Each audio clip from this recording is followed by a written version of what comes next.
यदि कोई देश परमाणु हमला करने का निर्णय लेता है तो हथियार को सक्रिय करने और लॉन्च करने में लगने वाला समय कई कारकों पर निर्भर करता है, जैसे कि देश की तकनीकी क्षमता कैसी है, कमांड एंड कंट्रोल प्रणाली कैसी, हथियारों की तैनाती और भू राजनीतिक भी परिस्थितियां मायने रखती हैं। भारत पाकिस्तान युद्ध के दौरान हिल्स के रेडिएशन लीक की बात सोशल मीडिया पर खूब चर्चा रही। इन दोनों देश परमाणु बम से लैस हैं। हम 9 परमाणु सशस्त्र देशों संयुक्त राज्य अमेरिका, रूस, चीन, France, England, Bharat, Pakistan, Israel और उत्तर कोरिया में होने वाली प्रक्रिया को विस्तार से जानेंगे। परमाणु हथियार को सक्रिय करने की प्रक्रिया कई चरण शामिल होते हैं। निर्णय लेना, परमाणु हथियार को अगर हम प्रयोग करेंगे तो कैसे करेंगे, यह सबसे महत्वपूर्ण चरण है, जहाँ देश का सर्वोच्च नेतृत्व यानी प्रधानमंत्री हो या सैन्य कमांडर हो या राष्ट्रपति हो, हमले का आदेश देता है। यह निर्णय आमतौर पर खुफिया जानकारी, खतरे के वक्त और खतरे के स्तर और राजनीतिक उद्देश्यों पर आधारित होता है। आदेश को सैन्य कमांड सेंटर तक पहुंचाया जाता है, जहां इसे सत्यापित किया जाता है।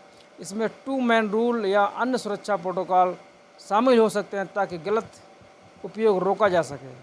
हथियारों को लॉन्च करने के लिए तैयार किया जाता है, जिसमें मिसाइल को सक्रिय करना, टारगेट सेट करना और तकनीकी सत्यापन शामिल होता है। हथियार को लॉन्च किया जाता है जो मिसाइल, बमवर्षक विमान या पनडुब्बी के माध्यम से हो सकता है। परमाणु हथियारों को सक्रिय करने का समय जो है देश की सैन्य तैयारी और तकनीकी बुनियादी ढांचे पर निर्भर करता है। नीचे प्रमुख परमाणु देशों के संदर्भ में समय का अनुमान दिया गया। अमेरिका जो है दुनिया का सबसे विकसित और शक्तिशाली देश है। अमेरिका के पास दुनिया की सबसे उन्नत परमाणु कमांड एंड कंट्रोल प्रणाली है। राष्ट्रपति के आदेश के बाद मिनटमैन ICBM कुछ ही मिनटों में लॉन्च की जा सकती है। पनडुब्बी आधारित मिसाइलों को लॉन्च करने में 10-15 मिनट लग सकते हैं। अमेरिका के पास ज़मीन, समुद्र, हवाई आधारित हथियार हैं जो हमेशा तैनात रहते हैं। रूस की परमाणु प्रणाली भी अत्यधिक उन्नत है। रूस के पास डेड हैंड जैसी स्वचालित प्रणालियाँ हैं जो जवाबी हमले को सुनिश्चित करती हैं। रूस की ICBM जैसे कि सरमत मिसाइल कुछ मिनटों में लॉन्च हो सकती है। परमाणु और मोबाइल लॉन्चर थोड़ा अधिक समय ले सकते हैं, लेकिन रूस की रणनीति त्वरित प्रक्रिया पर आधारित है। रूस के पास दुनिया का सबसे बड़ा परमाणु शस्त्रागार है, जिसमें लगभग 6000 हथियार, जिसमें अधिकांश तैनात स्थिति में है। चीन की परमाणु रणनीति नो फर्स्ट यूज पर है। इसके हथियार हमेशा तैनात स्थिति में नहीं रहते हैं। मिसाइलों को सक्रिय करने और ईंधन भरने में समय लग सकता है। हालांकि हाल के वर्षों में चीन ने अपनी परमाणु क्षमता का विस्तार किया है। नई हाइपरसोनिक मिसाइलें तेज़ी से लॉन्च हो सकती हैं।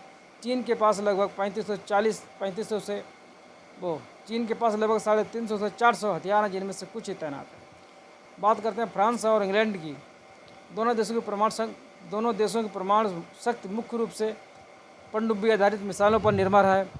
लॉन्च के लिए पनडुब्बी कमांडरों का आदेश प्राप्त करना और सत्यापित करना होता है, जिसमें कुछ मिनट लग सकते हैं। यूके की ट्राइडेंट मिसाइलें और फ्रांस की M51 मिसाइलें उच्च स्तर की तत्परता में रहती हैं। दोनों देशों के पास सीमित लेकिन अत्यधिक विश्वसनीय शस्त्रागार हैं। फ्रांस के पास 290 और यूके मतलब इंग्लैंड के पास 225 हथियार हैं। बात करते हैं भारत की। 30 मिनट से कुछ घंटे में भारत की परमाणु नीति नो फर्स्ट यूज और विश्वसनीय न्यूनतम प्रतिरोध पर आधारित है।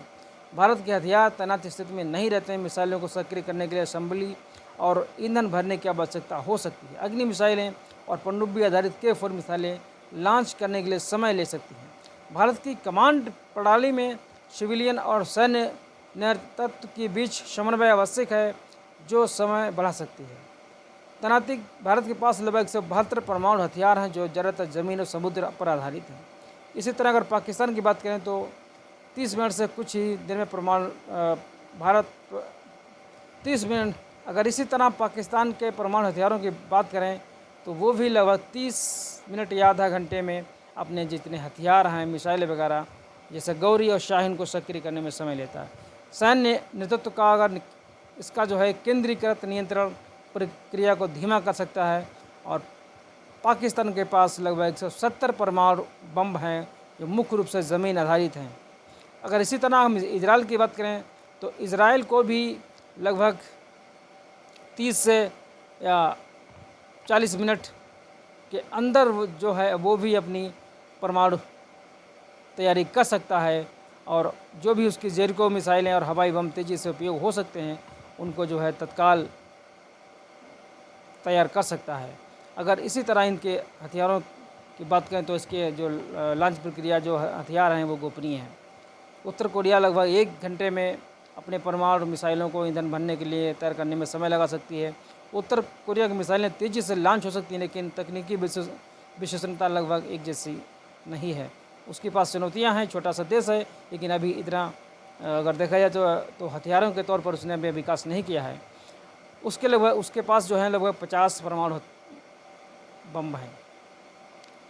इसी तरह अगर ईरान की बात करें तो ईरान के पास परमाणु हथियार नहीं है लेकिन इसकी यूरेनियम संवर्धन क्षमता इसे हथियार बनाने के करीब ले आई। जनवरी 2024 के अनुसार ईरान को एक हथियार के लिए पर्याप्त यूरेनियम संवर्धन में लगभग 1 सप्ताह लग सकता है। हालांकि इसे मिसाइल में तैनात करने और लॉन्च करने में अतिरिक्त समय लगेगा। इसके पास कोई परमाणु हथियार नहीं लेकिन संवर्धन क्षमता मौजूद है। हमेशा तैनात हथियार तेज़ी से सक्रिय हो सकते हैं जबकि गैर तैनात हथियार जैसे भारत और पाकिस्तान की असेंबली करने की जरूरत होती है। केंद्रीय का नियंत्रण प्रक्रिया को धीमा कर सकता है जबकि विकेंद्रीकृत प्रणालियाँ तेज होती हैं।